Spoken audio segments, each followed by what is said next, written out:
entertainment, current events, and Hollywood. Don't miss Creator to Creators, hosted by the filmmaker Meosha, known for the Shudder hit documentary Horror Noir and the acclaimed film Anatomy of an Anti-Hero, Redemption. This show features interviews with filmmakers and creatives from around the globe. Join the fun with guest celebrities and gain valuable insights. Subscribe now and follow Creator to Creator. Hi, guys. Welcome to another episode of Creators to Creators Today. Today, we have a special guest.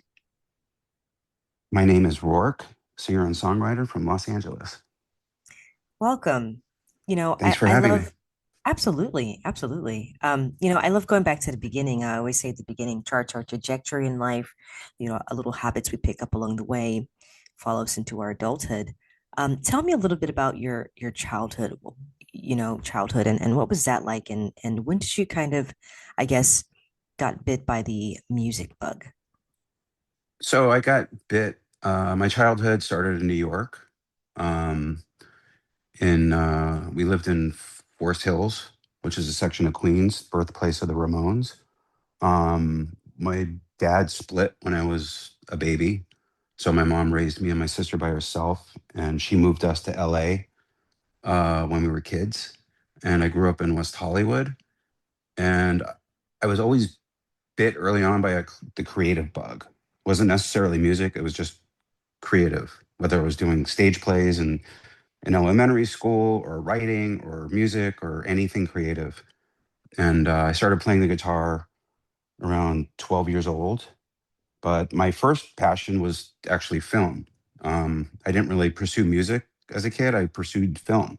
And as a Awesome. teenager, I was obsessed with film. Went to film school. That was my passion. And pursued that. I was a little too snobby and highbrow. And I refused to sell out my scripts if they were going to change it. So Yeah. I just didn't. I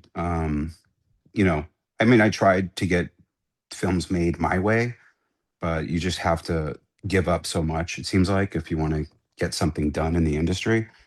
And part of my bug as a child was also activism, I would say, standing up for persecuted communities, Love that. which I got from my mom. She was a fighter. She was always, standing up for, other groups. We grew up in I grew up in West Hollywood, so she was always standing up for the LGBTQ community. She was always standing up for the Black community. She was forced as a child to not play with a certain girl in school because of she was Black, and her parents told her not to play with her, and that always stuck with my mom. Yeah. And she wanted to instill something different in us. And so that was always a part of who I was. And then I always played the guitar. I always had guitars in my apartment. It was always just kind of like a hobby. And then during Trump's first term, I was spending a lot of time debating people about politics. And a lot of the arguments, I was getting into wasn't even about politics. It was just about facts. There was so much misinformation all over. Mhm. And I was getting really, it was just really frustrating. And I was turning into kind of a bully online. I didn't I didn't see myself as being productive.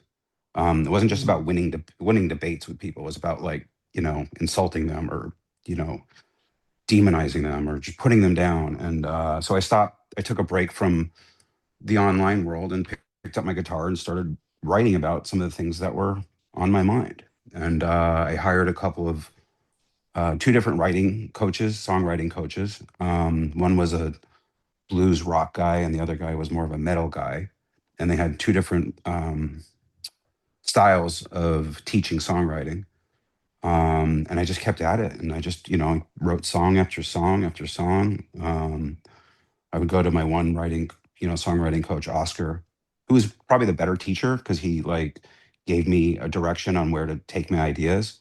And every time I would, go to his place with my guitar and show him a new idea, first thing he would say to me was, "I hate you," because I just kept coming in with these really catchy, melodies. and he loved them, and he helped me develop them. And so I just kept at it, and I just kept writing and writing. And in a few years, I decided to, or I was encouraged to make a demo.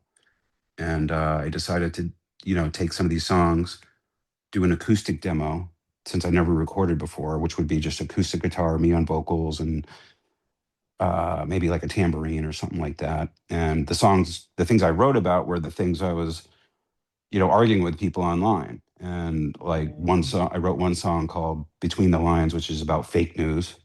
I wrote another song about gun violence in schools, and the lack of accountability, in fixing the problem. And that song's called It's Not Me.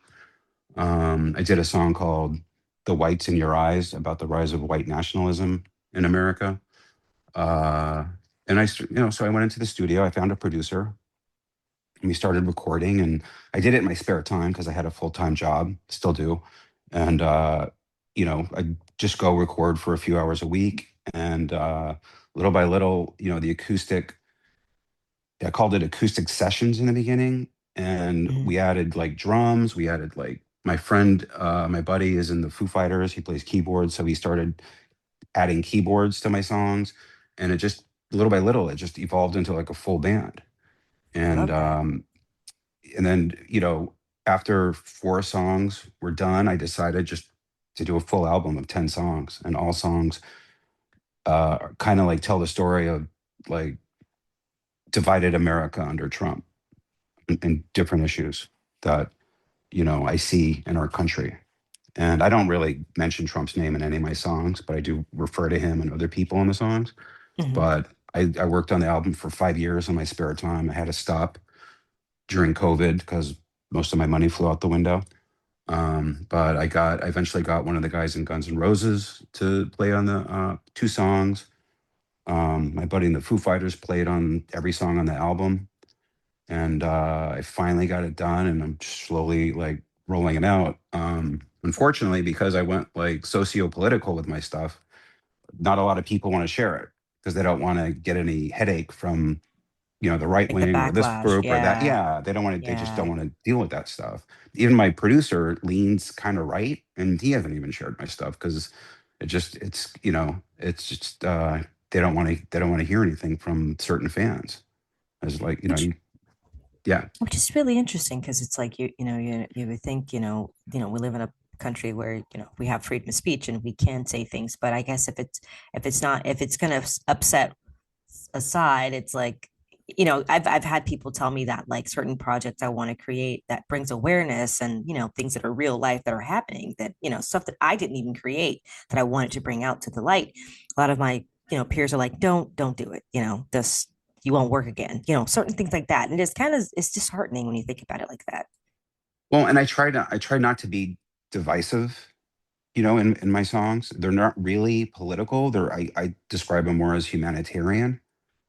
The song that just came out last week, I Can't Breathe, isn't a Right. political, it's not a political song. It's a humanitarian song about how Hmm. people are treated by another group of people. And it just, and I even, after I finished all, the album, and I had everything mastered, it was my first time doing it. I was like learning as I went. And I went to another rock producer in LA, and I met with him, and I played him to all 10 tracks to get his opinion on the mixing and the sound levels and everything. And even he was like, when he heard I Can't Breathe, he's like, well, what do you mean by 400 years? And I'm like, well, it's 400 years that, black people have been on this land being oppressed in one way or another by, like the white majority. That's what 400 years means. And they just Hmm. take offense to it. And I'm like, I'm not being Mm. offensive to anybody. I'm just speaking, the song originally, I wrote it, in the end of 2020 after what happened to George Floyd, but it's not just about George Floyd. It's about, Eric Gardner, who said, I can't breathe when he died at the hands of law enforcement. It's about, Elijah McClain, who died a year before George Floyd. And it's not just really, and the song isn't really about I can't breathe. It's about the whole experience as a whole. And I try to, reflect different emotions of like the black experience in America in the song.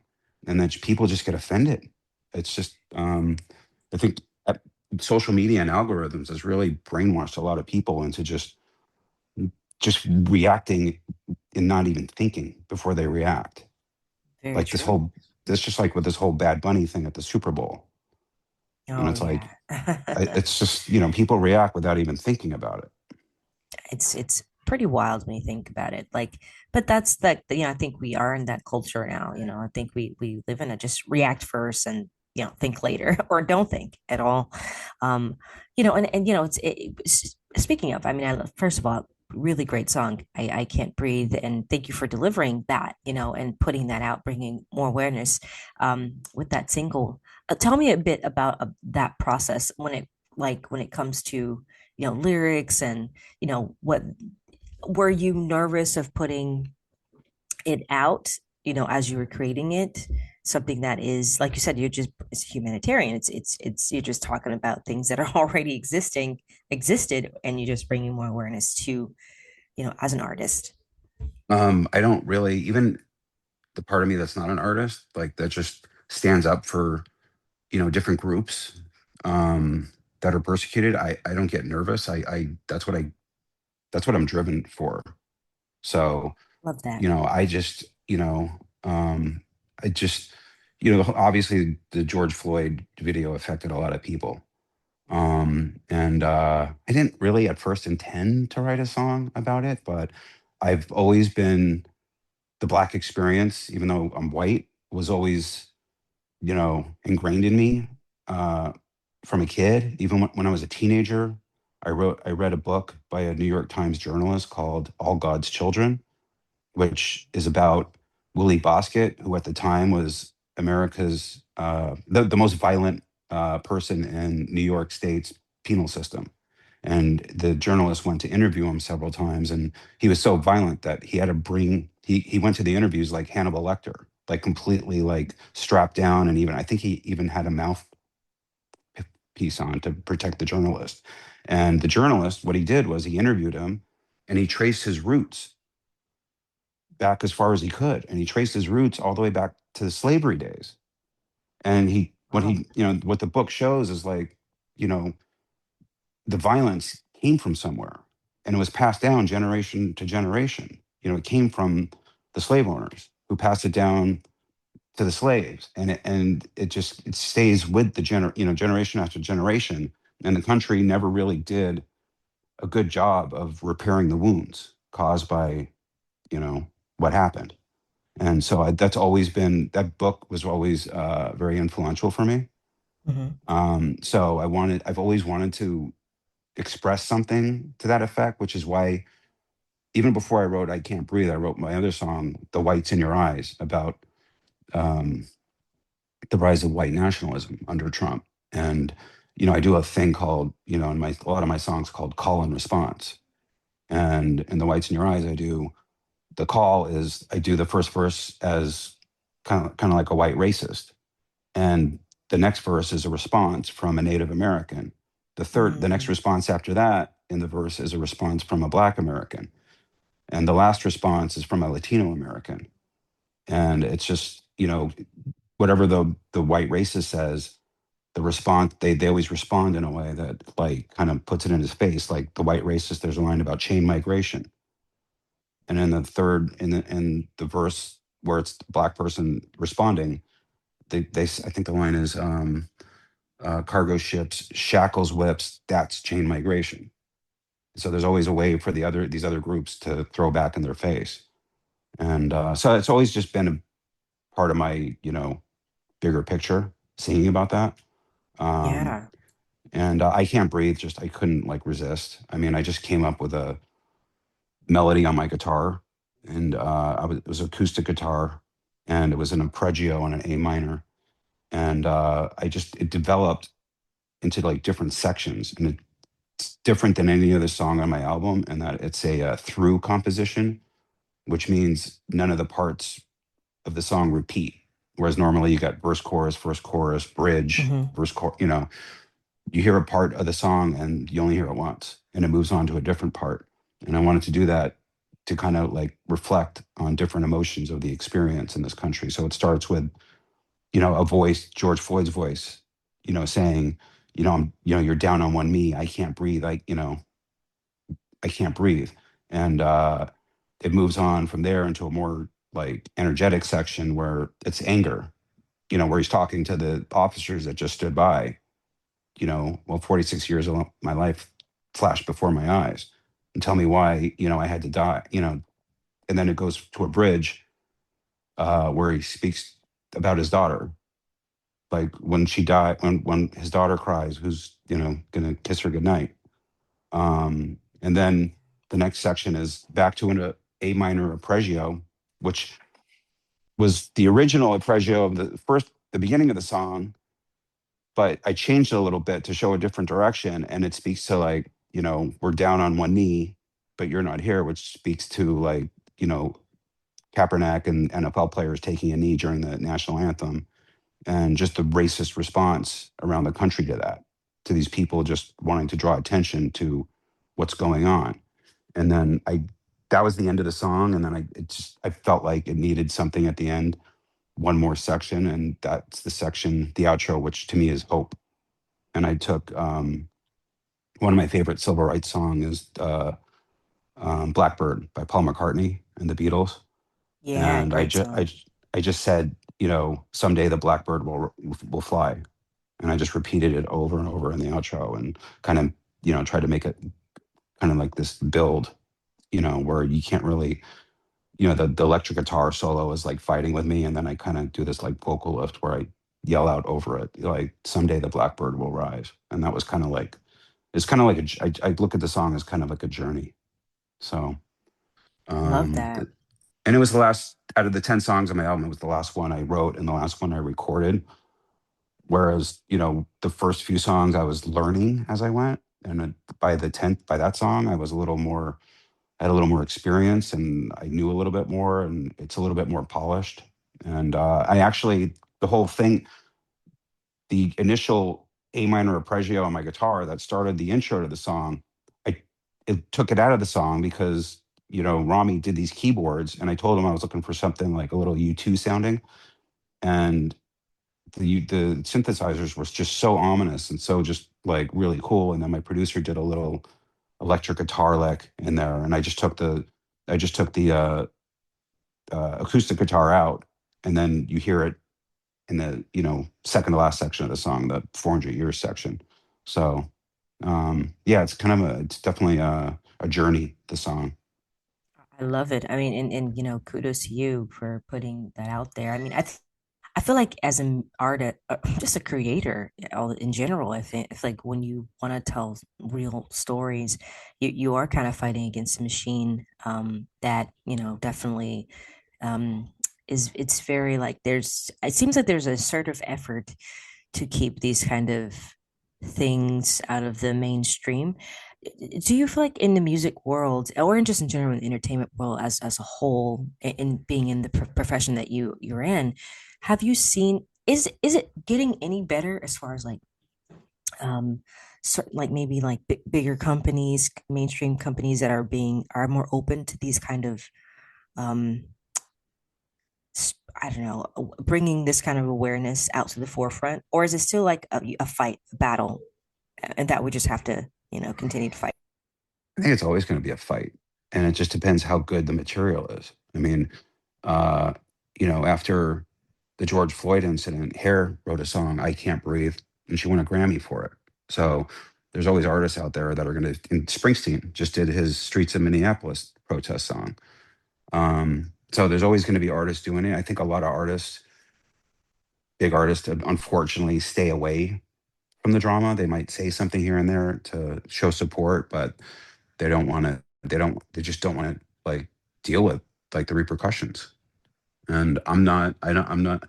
I look at myself more as an activist than a music artist, because that's more important to me than how many Love streams I that. get or how many followers I get. I mean, I'll always put fighting for people ahead of any kind of success I could have. So I would Love choose to that. do. I would choose to do act, even if somebody said, we'll let you make your one of your feature films that you're wanting to make, and you can direct it the way you want and not change it.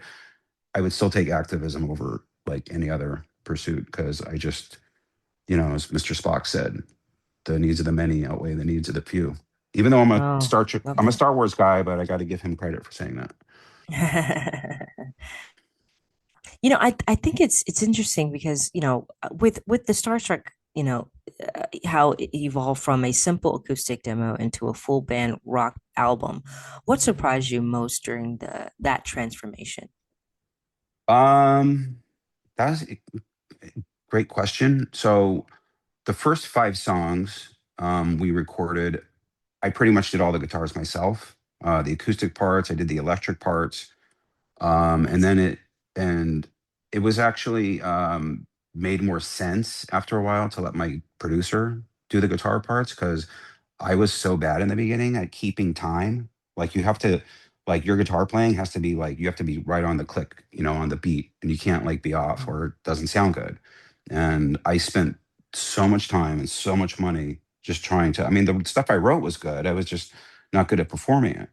And so I just let my producer do it, and then bringing in other artists, like a band of session players to record. And it wasn't like I had a band in a studio like traditionally.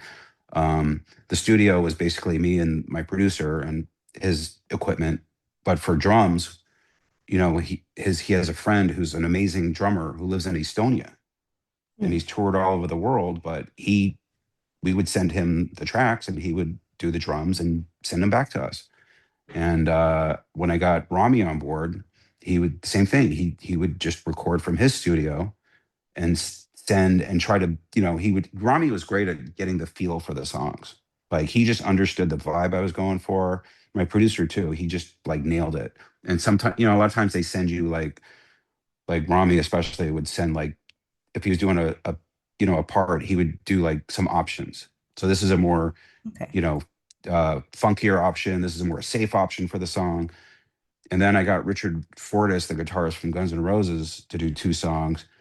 And he didn't really get the vibe of my music. He kind of just went his own direction, did his own thing. He used all his he has vintage guitars. And I had trouble blending his stuff in with like what we already had. So I'm saving his stuff he did for like maybe an EP of like his versions of the stuff that's on the album because he didn't really his stuff didn't really blend as well with like the overall vibe. And you can take the best guitarist from the hardest rock band in the world, but if they don't get your vibe, then what's the point? So I'm grateful he's on my album and he did those songs, but definitely a learning experience about working with different artists and what they bring to the table. Absolutely. I love that. I love asking this question on the show, and there's no wrong answer, I promise. Um, the three levels of influence: money, power, and respect. If you could choose only one of those things, which one would you choose and why? Me, power, respect. That's that's a question. Um, it's like, is there in this day and age, is there really one without the other? I mean, Right. respect, in this day and age, money leads to power, as you see with like, Elon Musk or some of these other people. So are you asking me which one I would choose to have? Yeah. Out of the three, if you could. Um, Probably power. I think with power, I could change more things for more people. Whereas like money, if I had a lot of money, I could use that money to help people. But I feel like power would be more long lasting change. The I more like that. power you have, you could change more for the long term. And that's really what I'd like to see is more long term change. Respect, I mean, it's more important to help people than to have people respect me. I like that. That's a great answer. Wonderful answer.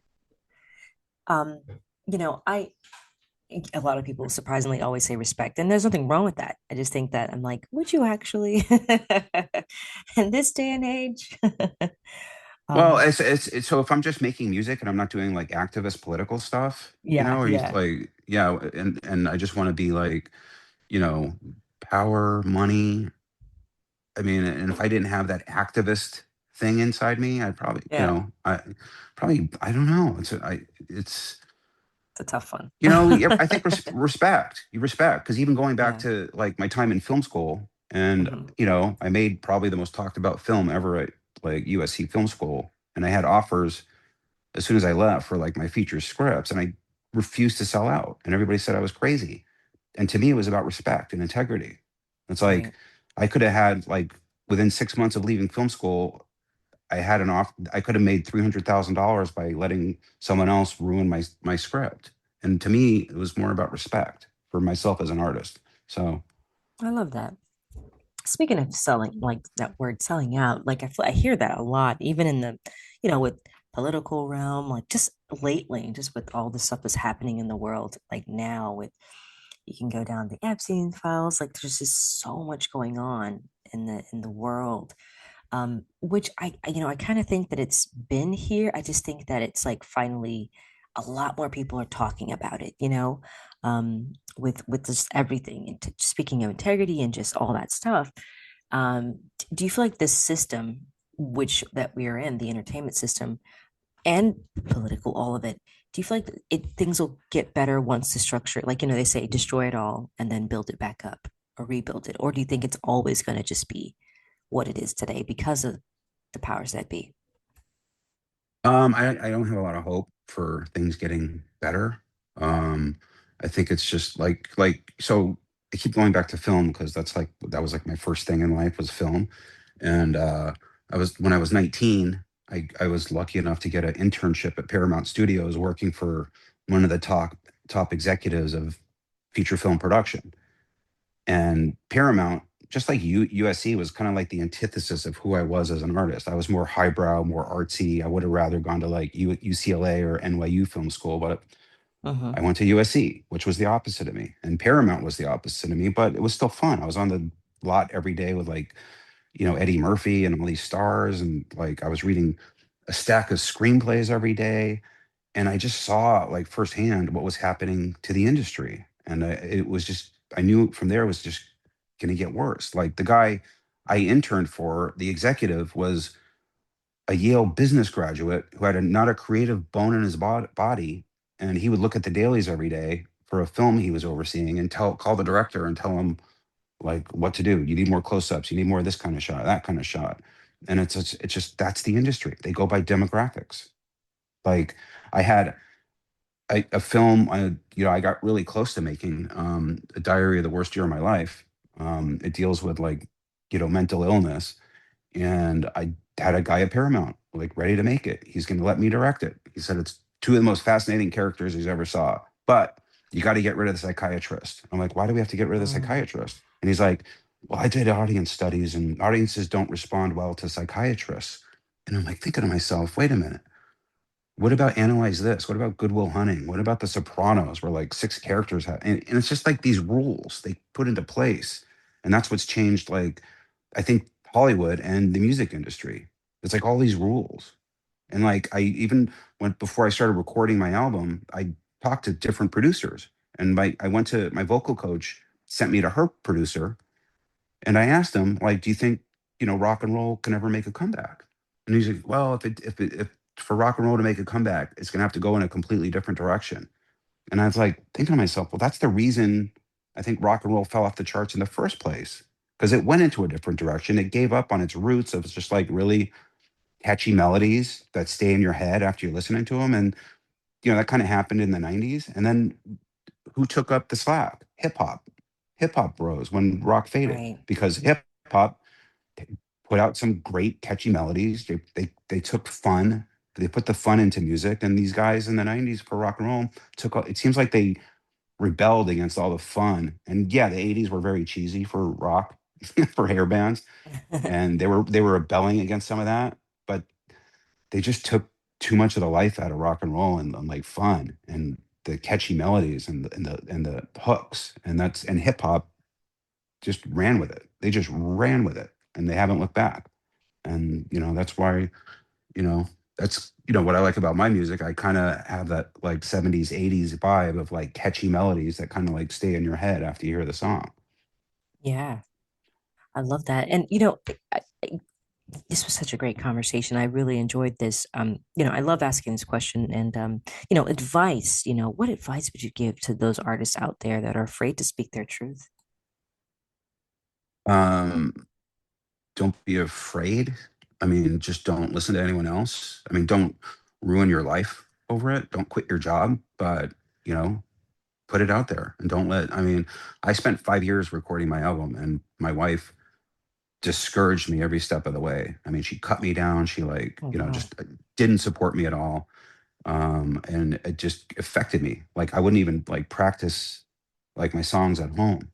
And I just, and I just did it anyway. And so it's like, don't let anyone stop, you from being who you are.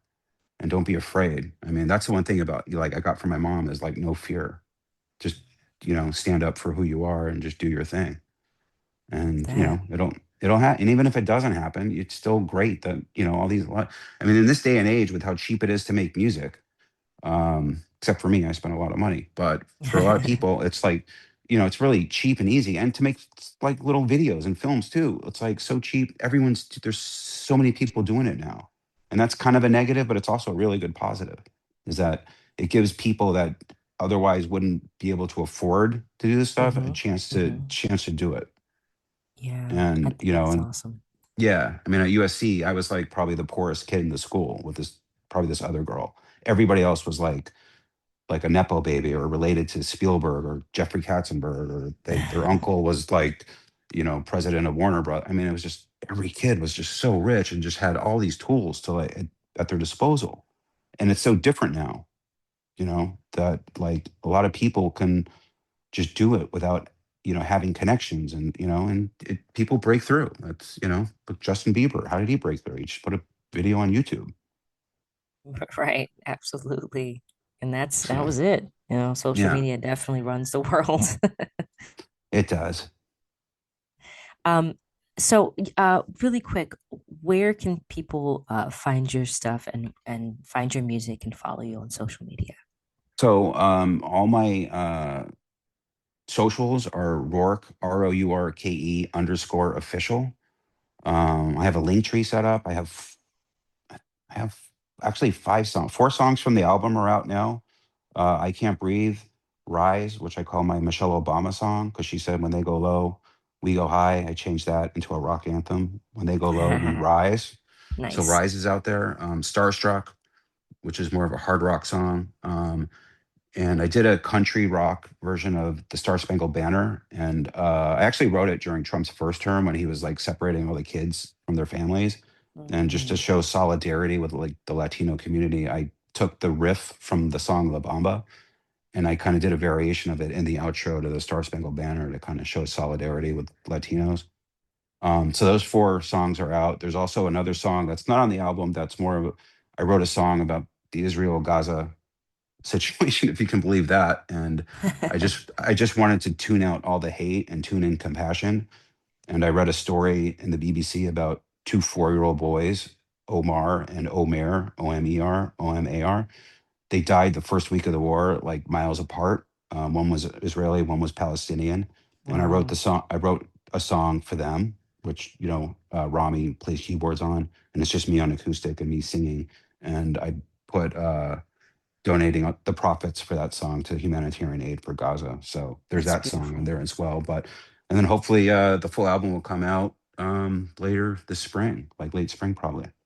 Awesome. Well, I'm excited to hear it and congratulations on all that you're doing and thank you for your work and just doing the work that you're doing. I appreciate Appreciate it. that. Thanks for having me Absolutely. on. Absolutely. And thank you all for listening. And always remember to live, love, laugh. We'll see you guys next time. Bye bye.